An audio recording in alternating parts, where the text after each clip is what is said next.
Selamat datang kawan semuanya. Jumpa lagi bersama Mimin di sini di channel Angin Selatan. Bantu channel ini dengan tekan tombol subscribe, like, komen, dan share video-video Mimin agar Mimin lebih semangat lagi bikin videonya. Dan channel ini jadi lebih berkembang ke depannya. Dan Mimin juga doakan kawan semuanya diberikan kesehatan dan rezeki yang melimpah. Jika ada yang mau traktir Mimin kopi, bisa lewat link Saweria. Linknya sudah Mimin cantumkan.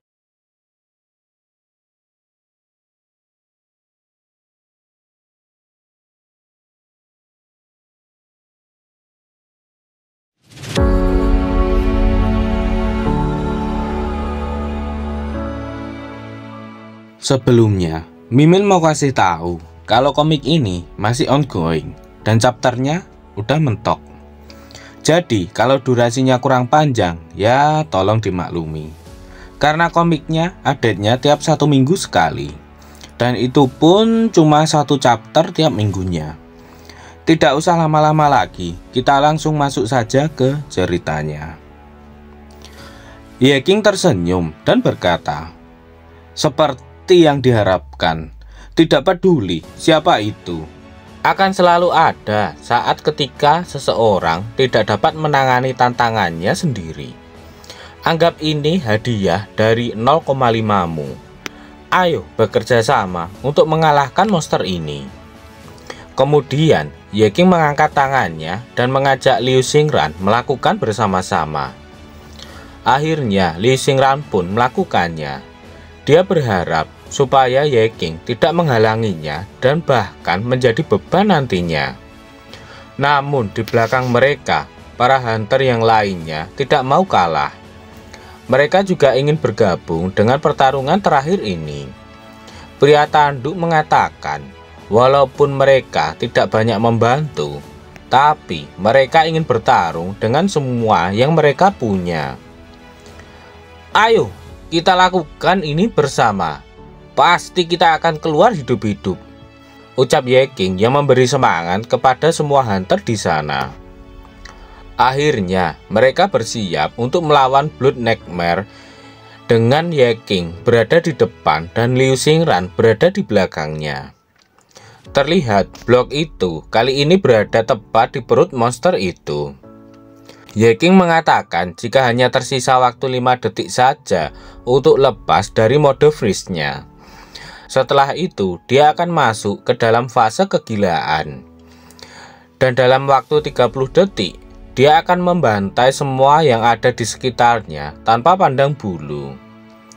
"Semuanya, ini adalah kesempatan terakhir 30 detik. Kali ini pastikan kita semua kembali dengan selamat," teriak Ye King sembari memberi semangat kepada semua anggota party. Mendengar ucapan Ye King, semua anggota party langsung bergetar. "Kembali dengan selamat? Ya, pasti kita semua akan kembali dengan selamat," teriak pria tanduk yang membuat salah satu skill Ye King berhasil. Pesan dari sistem, memulai tes kecerdasan Boost Spirit berhasil. Dengan itu, Liu Xingran berhasil merasakan efeknya. Boost Spirit, pengurangan kelelahan 100%, kecepatan pemulihan energi sihir 15%, berlangsung selama 30 detik. Di sana terlihat Ye King sedang semangat-semangatnya membuat anggota lainnya tambah semangat. Akhirnya Liu Xingran paham bahwa tidak boleh menganggap remeh siapapun, termasuk seorang anggota warrior yang kurang dianggap. Kemudian Liu Xingran memerintahkan para warrior untuk menarik perhatian monster itu, dan pria tanduk pun langsung bergerak maju. Dengan caranya sendiri, pria tanduk memanggil-manggil agar monster itu melihat ke arahnya. Dan akhirnya usahanya pun berhasil. Blood Nightmare itu meraung keras setelah terpancing oleh teriakan pria tanduk. Namun pria tanduk masih terus berteriak-teriak supaya monster itu melihat ke arahnya. Kemudian di belakang pria tanduk, Liu Xingran memberikan aba-aba kepada gadis berjubah coklat supaya menyiapkan sihirnya dan membidik ke arah tentakel monster yang baru saja muncul dan melindungi Ye King. Setelah itu, gadis berjubah coklat menyiapkan sihirnya dan menembakkannya ke arah monster itu. Serangan itu pun berhasil mengenai Blood Nightmare. Melihat serangan gadis berjubah coklat, Yeking khawatir karena kotak yang diukir itu adalah kunci untuk membuka ujian cairan merah. Jika meledak oleh fireball, ujian tersebut tidak akan pernah bisa ditutup selamanya. Liu Xingran menanyakan apa yang harus mereka lakukan jika serangan bersifat ledakan akan membahayakan blok itu. Yeking pun berpikir jika Liu Xingran pasti bisa mengeluarkan benda itu dengan tangannya. Bagaimana mungkin bisa diambil dengan tangan? Dan apakah aku harus masuk ke dalam Blood Nightmare? Teriak Liu Xingran yang merasa kalau ide Yeking itu adalah ide yang sangat buruk baginya. Sembari menyiapkan serangan selanjutnya, Yeking mengatakan jika mereka akan melewati tubuh Blood Nightmare. Akhirnya, Liu Xingran paham dengan ide dari Yeking. Kemudian, Liu Xingran menyuruh Archer untuk membidik langit-langitnya, dan dengan hancurnya langit-langit itu, akan ada bebatuan yang berjatuhan ke arah monster itu, sehingga bisa digunakan sebagai tangga untuk melompat ke arah Blood Nightmare. Archer pun langsung mengerti dan bersiap membidik ke arah atas Blood Nightmare. Setelah anak panah dilepaskan, langit-langitnya benar-benar hancur dan berjatuhan di atas Blood Nightmare.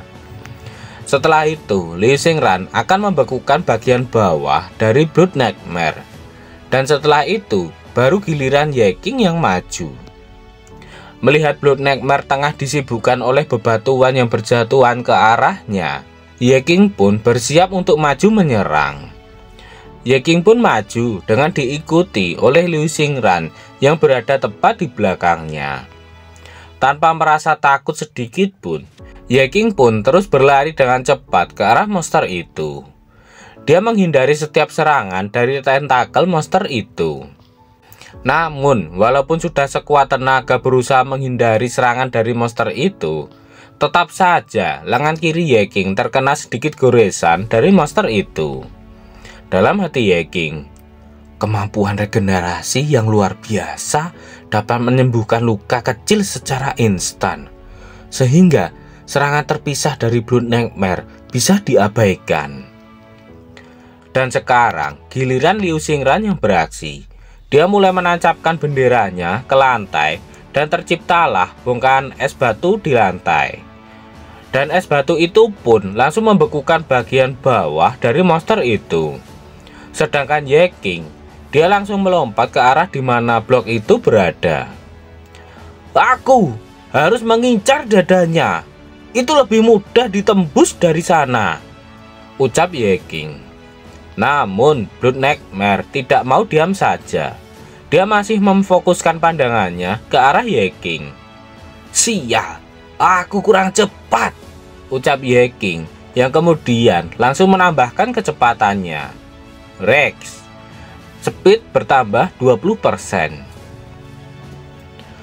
Dan untuk menambahkan kecepatannya lagi, Yeking meminum sebotol racun, mengaktifkan transformasi tonik. Efek ramuan terbalik, kecepatan meningkat 15%. Dalam hati Yeking, kartu ramuan sampah yang diambil dekat pintu ke abyss juga bisa digunakan pada saat ini. Bonus efek, skin hardening, pertahanan meningkat 15%. Ini milikku, rasakan ini, teriak Yeking yang melesat cepat ke arah Blood Nightmare itu. Namun hal yang tak terduga terjadi. Ternyata kecepatan Yeking masih kurang cepat. Blood Nightmare berusaha menahan Yeking dengan tentakelnya. Yeking benar-benar tak percaya melihat apa yang ada di depannya. Dan benar saja, pergerakan Yeking benar-benar bisa ditahan oleh tentakel itu. Liu Xingran dan semua anggota party terkejut dan khawatir dengan keadaan Yeking. Yeking benar-benar terlempar jauh ke belakang. Sembari terlempar, Yeking mengatakan jika rencananya telah gagal. Yeking tahu bahwa sampah itu seharusnya lebih rendah lagi. Itu adalah hal yang aneh. Setelah itu, Yeking pun menggunakan skill daur ulangnya. Dan objek yang didaur ulang adalah tubuhnya sendiri. Tangan-tangan itu pun mulai keluar dan menarik tubuh Yeking ke dimensi lain. Blood Nightmare terkejut melihat kejadian itu. Apalagi Liu Xingran dan semua orang yang ada di sana. Mereka ketakutan melihat banyaknya tangan yang sangat menakutkan menarik tubuh Yeking ke dalam. Pesan sistem pun muncul. Tidak dapat mendaur ulang benda yang hidup. Upaya daur ulang gagal. Yeking tersenyum. Ini sesuai dengan perkiraannya. Jika tidak bisa didaur ulang, maka buang saja dengan sekuat tenaga. Lakukan sekuat tenaga, ucap Yeking memerintahkan tangan-tangan itu. Apa yang akan terjadi selanjutnya? Apakah rencana kali ini akan berhasil? Nantikan kelanjutannya di part berikutnya. Sekian dulu video Mimin hari ini. Tulis di kolom komentar bila ada kritik dan saran supaya kedepannya channel ini jauh lebih baik. Sekian dulu, see you next time.